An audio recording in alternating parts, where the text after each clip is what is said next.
La galerie d'art Le Sous-Marin Jaune, située rue des Halles à Clisson, accueille l'exposition Colors, à travers laquelle nous découvrons l'univers de 6 artistes, peintres, photographes, sculpteurs. Une exposition qui s'appelle Colors et un artiste Lubomir Letko, qui est un photographe slovaque dont le visuel a servi effectivement de visuel d'affiche. Des travaux assez originaux puisque on est sur des pièces uniques, ce qui en photographie est très rare.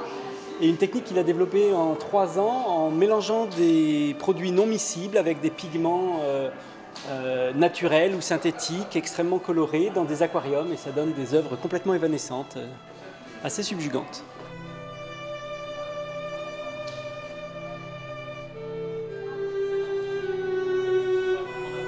Frédéric Guillet, un artiste qu'on a rentré spécialement pour l'expo, mais avec lequel on va travailler durablement. C'est vraiment le lien entre classique et modernité, extrêmement féru de culture africaine et notamment de totems. Donc ces œuvres en fait mettent en lumière des totems existants qui ont fait l'objet de grandes ventes aux enchères, qui sont dans les collections mondiales, dans une écriture très contemporaine en 2D, soit avec de l'acrylique, soit avec des pigments naturels. Et donc il y a une histoire autour effectivement de chaque œuvre, puisque ce sont des totems qui sont d'ethnies, baoulés et autres, des ethnies connues avec une histoire derrière chaque déité et chaque symbolique. François Farouk, un artiste dont je présente ici une série qui s'appelle Délire optique.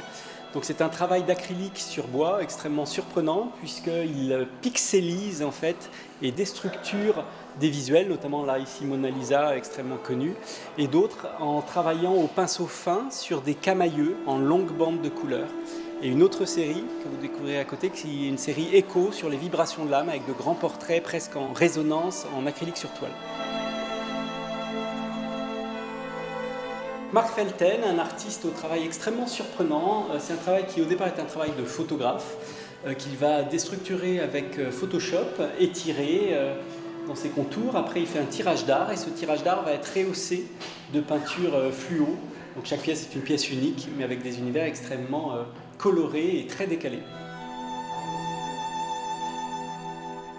François Poulat, un artiste travaillant notamment le thème animalier, est un artiste qui voyage beaucoup, qui promeut beaucoup la défense et la protection des espèces, avec une écriture très contemporaine.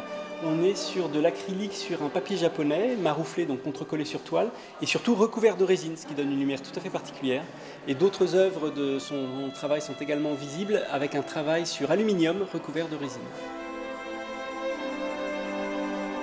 Nathalie Pitel, qui a fait l'objet de grosses expositions publiques, un travail sur les chimères. En fait, c'est sa vision de l'archéologie contemporaine, une vision où la société est en mode d'autodestruction, et donc c'est notamment son regard aussi sur l'univers animalier. Un mélange d'ossements réels et d'un travail de reconstitution des corps à partir d'acier brossé. Et donc il y a de nombreuses sculptures, soit de corps totalement reconstitués, soit des fémurs dans des masques et des décors d'acier. Vraiment un travail extraordinaire. L'exposition se termine le 4 novembre. C'est un spectacle haut en couleurs, plein de vie et d'envie à venir découvrir.